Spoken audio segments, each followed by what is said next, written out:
இப்ப தொடர்ச்சியா புஷி ஆனந்த் அவர்கள் இன்னும் தலைமறைவா தான் இருக்காரு. ஆனா விஜய் வந்து என்ன சொல்றாருன்னா, எந்த ஆக்ஷனா இருந்தாலும் எடுங்க அப்படின்னு சொல்றாரு. ஆனா புஷி ஆனந்த தலைமறைவா மறைச்சு வச்சிருக்காரு. இது என்ன மாதிரியான ஒரு புஷி ஆனந்த் மறைச்சு வைக்கணும்னு அவசியம் இல்லை. புஷி ஆனந்த் ஓடி ஒழிஞ்சுக்கிட்டு இருக்காரு, பயந்துகிட்டு இருக்காரு. ஏன்னா எந்த அறிவு அரசியல் அனுபவமே இல்லாத ஒரு ஆளு, ஒரு பொதுச் செயலாளர். சரியா?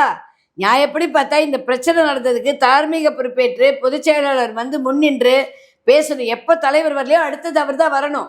ஆனால் அவர் எதையுமே பேசலை, ஓடி போய் ஒழிஞ்சுக்கிட்டு இருக்காரு. அப்போ அவர் ஓடி ஒழிகிறாருன்ற போது அவர் குற்றம் பண்ணினவர் தான்றது கரெக்டாக தெரியுது. வெட்ட வெளிச்சம். நம்பர் 1. சட்டப்படி சொல்கிறேன், ஆன்டிசிபேட்டரி பெயில் அப்ளை பண்ணியிருக்கேன்னாங்க. யார் ஆன்டிசிபேட்டரி பெயில் அப்ளை பண்ணுவாங்க?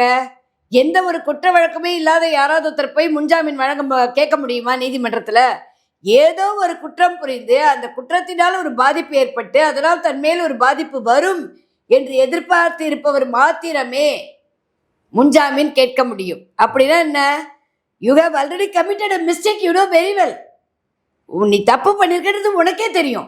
அப்போ நீ செஞ்ச தப்பை நீயே 90% ஒத்துக்கிட்ட.